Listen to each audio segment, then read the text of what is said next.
Je viens de tomber sur une séquence très intéressante du WFC qui parlait du Ballon d'Or. Je vous propose de regarder ça ensemble. C'est l'inconvénient, entre guillemets, on va dire, d'avoir un collectif vraiment fort. C'est-à-dire que le Paris Saint-Germain, eux, leur politique, c'était un petit peu d'éradiquer les stars et de créer un gros collectif.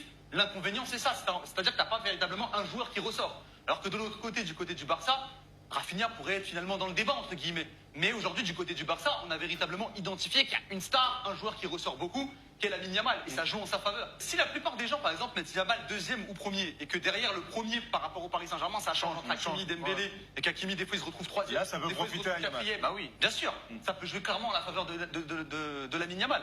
Surtout que Vitinha, moi, personnellement, je le mets quand même un peu en dessous Hakimi et Dembélé. Mais je pense qu'il y en a beaucoup qui vont le mettre un peu plus haut parce qu'il a remporté la Ligue des Nations, parce qu'il a, il a un trophée supplémentaire. Et je pense qu'il y a des journalistes qui vont aussi fonctionner de cette manière-là. On l'a déjà vu dans les années précédentes où, pour les journalistes, le palmarès a un point un peu plus fort. Ils vont se dire, ah bah, Vitinha, il a fait une super saison aussi avec le Paris Saint-Germain, mais il a performé avec le Portugal en remportant la Ligue des Nations. Bon bah tiens, je vais le mettre un peu plus haut. Et je pense que ça peut gratter des points à Hakimi, à Dembélé, et ça peut profiter. Je sais pas ce que vous en pensez les gars, mais moi je trouve que c'est très pertinent ce qu'il a dit. Le PSG a 9 joueurs nommés au Ballon d'Or et sur les 9, il y a au moins 4 joueurs qui peuvent prétendre au top 10. Et on sait que plus tu es haut dans le classement, plus tu as des points. Et donc s'il y a au moins 3 ou 4 joueurs du PSG qui sont dans le top 10, par exemple Dembélé, Hakimi et Vitinha seront sûrs à 100% dans le top 10, bah il y aura 10 personnes des voix. Il y en a qui mettront Hakimi Ballon d'Or, il y en a qui mettront Dembélé Ballon d'Or, il y en a qui mettront Vitinha. Là encore, je prends même pas le fait que Donnarumma aussi peut être dans le top 10. Et toute cette dispersion-là peut possiblement profiter à quelqu'un d'autre. Moi, vous savez, mon numéro 1 pour le Ballon d'Or, c'est Rafinha et personne d'autre. Mais je reconnais aussi que dans mon club, le Barça, la propagande est plus axée sur Lamine Yamal. Donc, s'il y a des voix qui partent pour Rafinha et d'autres pour Lamine Yamal, il y aura beaucoup moins d'impact par rapport au PSG. C'est juste de la logique, au fait. Je veux bien savoir ce que vous en pensez. Dites-le moi en commentaire et abonnez-vous.